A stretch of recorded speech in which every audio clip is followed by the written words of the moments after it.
மாண்புமிகு பேரவைத் தலைவர் அவர்களே, காவிரி விவகாரத்தில் எதிர்கட்சி சில விவரங்களை கேட்டிருக்கிறாங்க. காவிரி நமக்கு உயிர் ஆதாரம், நம்மளோட உணர்வு ரீதியான ஒன்று. அதனால் அதை வச்சு அரசியல் பண்ணுற எண்ணம் துளி கூட நம்ம அரசுக்கு இல்லை.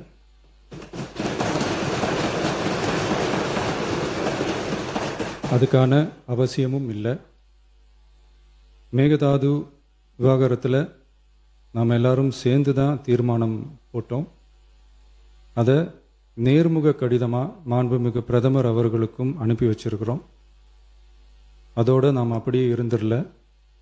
ராஜ்யசபாவில் ஒன்றிய ஜல் சக்தி துறை இணை அமைச்சர் மேகதாது அணை பற்றி முழு விவரங்களை குறிப்பிடலைன்னு தெரிஞ்சதும் காவிரி நடுவர் மன்றத்தின் இறுதி தீர்ப்பு மற்றும் மாண்புமிகு சுப்ரீம் கோர்ட் தீர்ப்பு சம்பந்தமான விதிகள் மற்றும் பத்திகளை கோட் பண்ணி மேகதாது திட்டத்துக்கு எந்த விதமான சட்டபூர்வமான அனுமதியோ நிர்வாக அனுமதியோ வழங்கக்கூடாதுன்னு மாண்புமிகு பிரதமர் அவர்களுக்கு அடுத்த நாளே நேர்முக கடிதம் எழுதினோம்.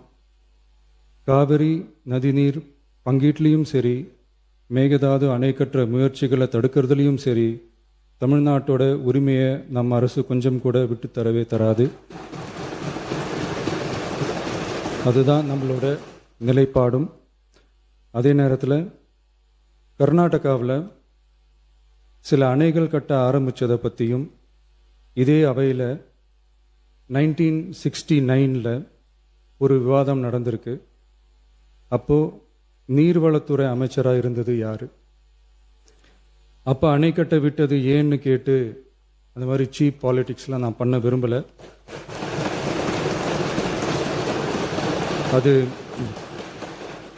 அது நம்ம நோக்கமும் இல்லை. ஏன்னா காவிரி விவகாரத்தை ரொம்ப கவனமாக கையாளணும். எந்த கட்சி ஆளுகிறது, எந்த கட்சிக்கு பெருமை, யாருக்கு பெருமைன்னெலாம் பார்க்கக்கூடாது. இது தமிழக மக்களுடைய பிரச்சனை அப்படின்னு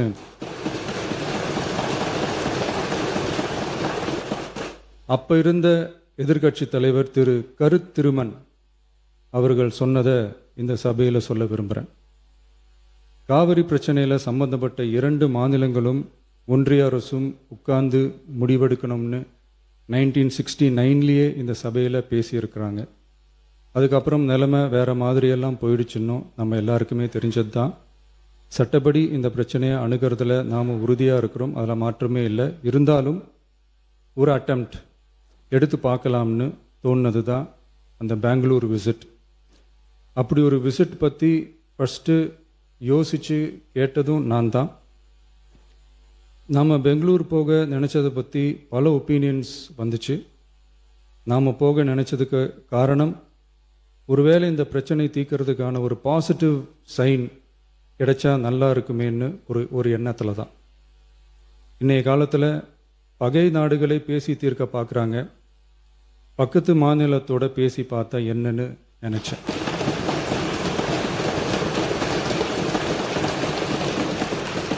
அதனால தான் அப்படி ஒரு அட்டெம்ப்ட் எடுக்க நான் ட்ரை பண்ணோம்.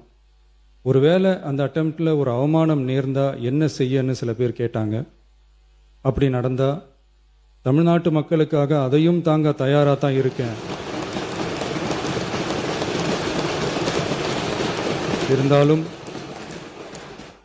இருந்தாலும் நம்ம மேலே அன்பு காட்டின அத்தனை பேருக்கும் என்னோட நன்றிகள். இந்த காவிரி விவகாரம் பற்றி மாண்புமிகு நீர்வளத்துறை அமைச்சர் அவர்கள் உரிய விளக்கம் அளிப்பார். அதே மாதிரி காவிரி பிரச்சனையால் பாதிக்கப்பட்ட விவசாயிகளுக்கான அந்த இன்சூரன்ஸ் பிரீமியம் அரசே கட்டுறதை பற்றி கேட்டிருந்தாங்க. அதுக்கான விரிவான பதிலை மாண்புமிகு விவசாய அமைச்சர் அவர்கள் தருவார். அப்புறம் இந்த குறுவை சாகுபடிக்கு அந்த நிவாரண தொகுப்பு பற்றி எதிர்கட்சியிலேருந்து கேட்டிருந்தாங்க. அந்த குறுவை சாகுபடிக்கு அந்த நிவாரணம் ஏற்கனவே கொடுத்தாச்சு, வழங்கியாச்சு. இது அரசியலே நாங்கள் தான் அப்படின்னு சொல்லிக்கிறவங்களுக்கு இது எப்படி தெரியாமல் போச்சுன்னு எனக்கு தெரியல.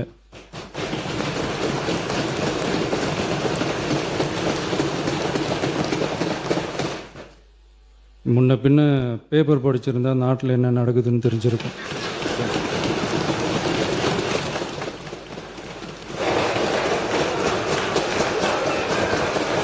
மாண்புமிகு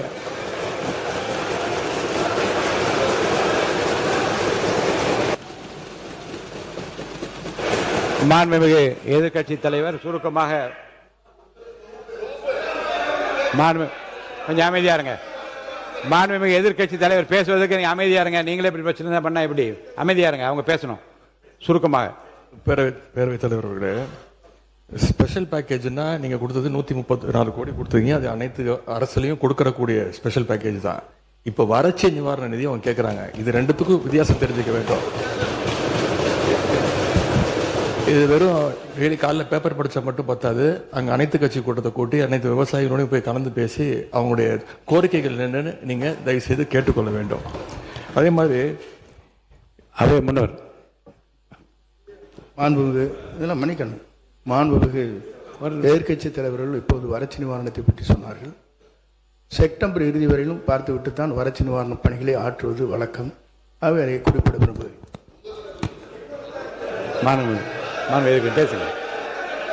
மாண்புமிகு எதிர்க்கட்சி தலைவர், பேரவைத் தலைவர்களே பேச அனுமதிங்க. நீங்களே இப்படி பண்ணா எப்படி?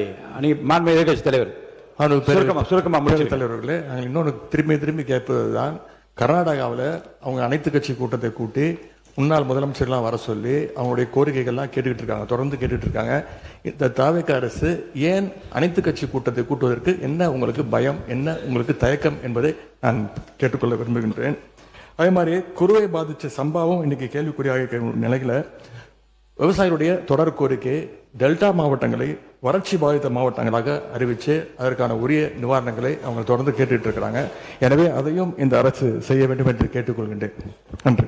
மாண்புமிகு உறுப்பினர் திரு கே எடப்பாடி பழனிசாமி அவர்கள். மாண்பு பேரவைத் தலைவர்களே, நான் ஏற்கனவே பேச வந்தது முதலமைச்சர் வந்து பதில் இல்லை, குறுக்கீட்டுக்கு பதில் அவ்வளவுதான். அனைவருக்கும் சேர்ந்து பதில் சொல்லி இல்லை, அதாவது குறுக்கீட்டுக்கு தான் பதில். இப்ப நீங்க பேசுங்க, உங்களுக்கு தேவைப்பட்டால் அதையும் பதில் சொல்லுங்க. 2 சிறப்பு கவன தீர்மானம் கொண்டு வந்திருக்கிறோம். ஒன்று காவிரி நதிநீர் பிரச்சனை சம்பந்தமாக ஒன்று, மற்றொன்று டெல்டா மாவட்டங்களில் குறுவை சாகுபடி செய்த விவசாயிகள் தண்ணீர் இன்றி பயிர்கள் காய்ந்து அதனால் விவசாயிகள் பாதிக்கப்பட்டிருக்கிறாங்க.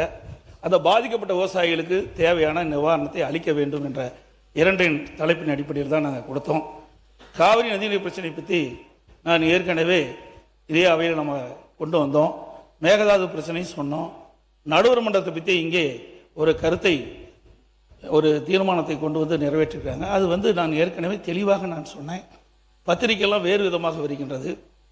18ஆம் தேதி கொடுக்கப்பட்ட அந்த சட்டமன்ற உறுப்பினர்களுக்கு கொடுக்கப்பட்ட அரசு தனி தீர்மானத்தில் கொடுக்கப்பட்ட அந்த வாசகத்தின் அடிப்படையில் தான் முன்மொழிஞ்சு அதன் அடிப்படையில் தான் நாங்களாம் பேசணும். ஆனால் இடை திருத்தத்தை நடுவர் மன்றம் அமைக்க வேண்டும் என்று வலியுறுத்தி இந்த தீர்மானத்தில் அவர் வந்து மாண்பு முதலமைச்சர் பதில் சொல்லிக்கிட்டு போது சொன்னார். அதை நாங்கள் ஏற்றுக்கொள்ளவில்லை. அது இப்பொழுதும் நான் சொல்லிவிடுகிறேன். அதோட கொஞ்சம் உட்காருங்க, அதை பற்றி விளக்கம் சொல்லி உட்காருங்க, ப்ளீஸ் உட்காருங்க. மாண்புமிகு முதலமைச்சர் அவர்கள் அரசின் சார்பில் தீர்மானத்தை முன்மொழிந்தார்கள். எதிர்க்கட்சி தலைவர் அவர்கள் கடிதம் மூலமாக அன்று காலையே இதில் ஒரு திருத்தத்தை ஏற்றுக்கொள்ளுமாறு ஒரு கடிதம் கொடுத்திருந்தார்கள். முறையாக அது ஆய்வு செய்யப்பட்டு அந்த திருத்தம் ஏற்றுக்கொள்ளப்பட்டு அவைக்கு மாண்புமிகு முதலமைச்சர் அவர்கள் வாக்கெடுப்புக்கு விடுப்பதற்கு முன்பாக நான் சொன்னேன், திருத்தப்பட்ட திருத்தத்தோடு இந்த தீர்மானம் வாக்கெடுப்புக்கு விடப்படுகிறது என்று சொன்னேன். உங்களுக்கு 3 வாய்ப்பு இருந்தது. ஒன்று, மாண்புமிகு எதிர்க்கட்சி தலைவர் அவர்கள் பேசுகிற போதே திருத்தத்தை பற்றி குறிப்பிடுகிறார். இப்படிப்பட்ட திருத்தத்தில் உடன்பாடு இல்லை என்றால் இப்போது இப்படி குறுக்கிட்டு நீங்கள் பேசுவது போல கையை உயர்த்தி இதில் எங்களுக்கு உடன்பாடு இல்லை என்று கருத்தை அப்போது சொல்லியிருக்கலாம். ஒன்று. 2வதாக, திருத்தம் மாண்புமிகு முதலமைச்சர் கவனத்திற்கு கொண்டு சென்று திருத்தம் செய்யப்பட்டு திருத்தப்பட்ட தீர்மானத்தையும் அவர்கள் படிக்கின்றார்கள். திருத்தப்பட்ட அப்போதும் நீங்கள் உங்களுடைய எதிர்ப்பை தெரிவிக்கவில்லை.